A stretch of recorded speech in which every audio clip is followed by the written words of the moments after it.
Welcome to another episode of Touring History, and today we're on this Veterans Day. We're at a cemetery that covers a lot of veterans, all the way from the Civil War, the Indian War, the Spanish War, the World War I, World War II, and a lot of veterans that are buried here.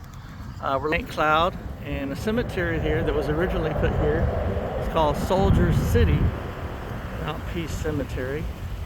And this cemetery was primarily established here in St. Cloud, Florida for Union soldiers who served to come down here to retire. And it says, I'll read it here for you because you won't be able to read it. It says, known as the Soldier City, St. Cloud had the largest concentration of Union Army veterans in the South. The first Union veterans buried in Mount Peace were Orrin King, February 1910. The last is William C. Russell, who died August 1942. Since the cemetery opened, nearly 1,000 additional veterans of later conflicts have been buried in this Mount Peace. These burials include 2 from the Plains Indian Wars, 286 in the Spanish-American War, 163 from the World War I, 246 from World War II, 52 for the Korean War, 36 from the Vietnam War, and 1 from the Gulf War, and 116 who served in peacetime. The First World War I veterans buried in Mount Peace were Walter Koch, who died in France, and the last was Dan Armstrong, who died in the short of his 105th birthday, just being short of 105th birthday. And it goes on to list those who were buried here, and even people from World War II, Pearl Harbor, and we're buried here. Somebody that was in Germany, held a German prison there. So pretty interesting. Called Soldiers City is the name of this location here. And we come over here. This is the location. It's on well over 15 acres. And there's 2 sides to the cemetery. And we see something very interesting here. We see here a marker. It says, this sycamore tree was grown from a seed from a witness tree at the surrender of in Virginia, presented by this funeral home. And so the Battle of Virginia, and this tree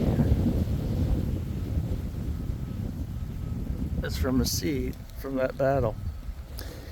Actually, it's the coldest it's ever been here, November 11th. Today it's 37 degrees, and they said that actually broke the record. So as we go over here, it's I'm actually the only one here, because for Florida standards, this is freezing. So we have another tree, seed from a witness tree, as we come over here. It says, this sycamore tree was grown from a seed from a witness tree at the Battle of Gettysburg, presented by Fisk Funeral Home. So it's very interesting there as well. So, like I said, as we read there's so many veterans that are buried here, even dating back to the Civil War.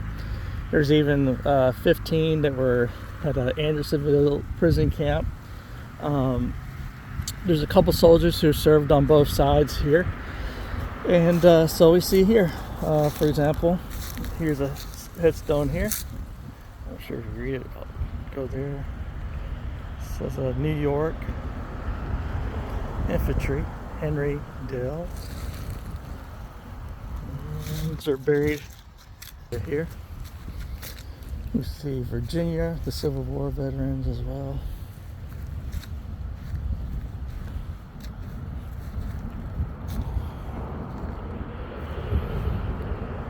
Another veteran that's here.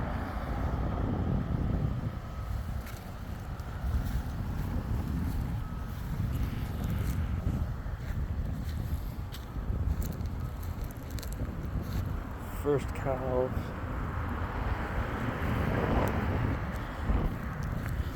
So this is pretty much the area that the veterans were first buried at. So you have a Civil War era tombstone next to another veteran that served in the Army, Dana Maples, private.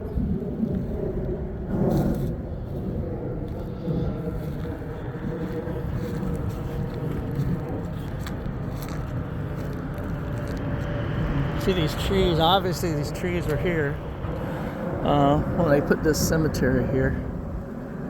See how beautiful that is? These trees are old and huge.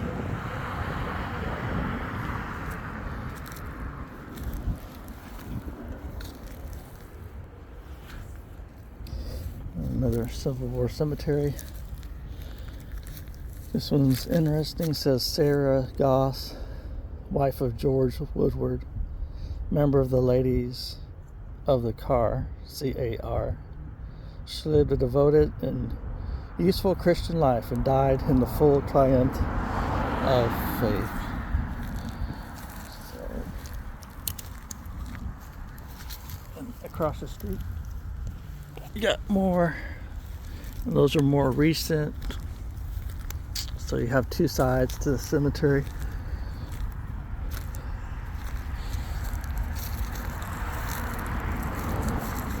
Those sometimes are hard to see. Annie, wife of, died around 1912. Rest in peace. It's the Cooley family. And these trees are so massive. See these trees here?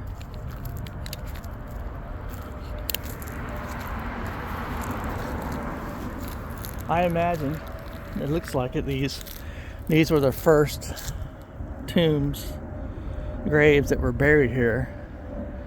And they probably picked this area because the cemetery was put here about 1910. So these trees are, talking about 100 plus years later, but these things are still, massive.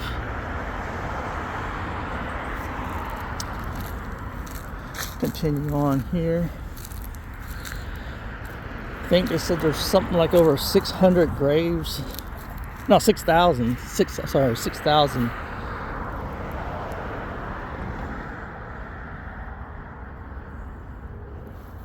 Very massive. And we'll head over here. And I'm looking at this the first time, as y'all are as well. And see another private. Kind of hard to see. There we go.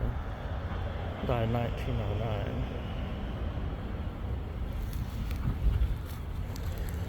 That's from Kentucky. This one happened to see how this was buried here, and then this roots kind of spread over the years. There's another Civil War veteran.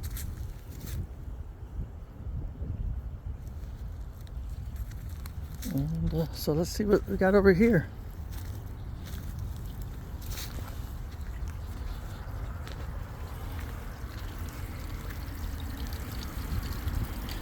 That was something unusual to see at a cemetery. And get a little bench to see what that says there. It says, near this site, back in the early days of St. Cloud, Civil War veterans would gather to tell stories of their early life, which would tend to lead to good-natured exaggeration. One story would follow another, and were told by and were often told to make the listener laugh. They called each other comrades and triumph rivalry in the morning and taps at night, and as one of the veterans told it, we had great fun together. So that's very interesting about their life around here. And, go back around. And we see here another one. So as we continue on, we see that this headstone here, obviously, you have this tree And the tree just kind of expanded, so they buried it right next to the tree. And expanded into there.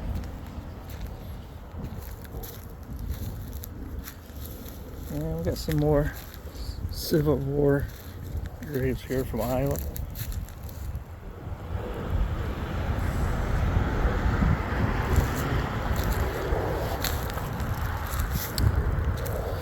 And this is more recent. There's a lieutenant. Memory of Otto Bleach, memory, Florida lieutenant. Died in 1945. So, good possibility, could have died in war. Or, let me see here. Otto Bleach. Died in 1964. And then here's the family plot here. And these are some more Massachusetts infantry, a captain. Wife of David Hardin, died 1901. And David Hardin is here. And again, that's the wife there. And then we go over here. 53rd Infantry. Here's an interesting marker here.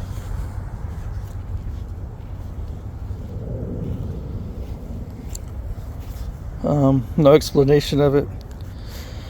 George William Maine. So hard to see. It's like maybe 1829 to 1926, something like that. But it's a very interesting marker.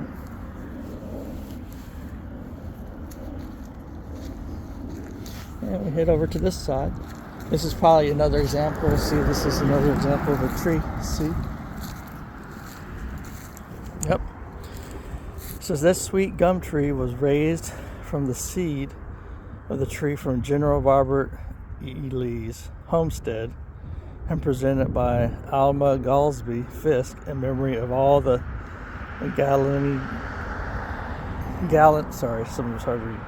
Confederate troops who gave their lives for the cause that they felt was just. So this was a sweet gum tree that was raised from the seed of General Robert E. Lee's homestead. And then we see that here. So that's something you don't see often. And we head up some more Civil War era tombs. David Hart, Ohio.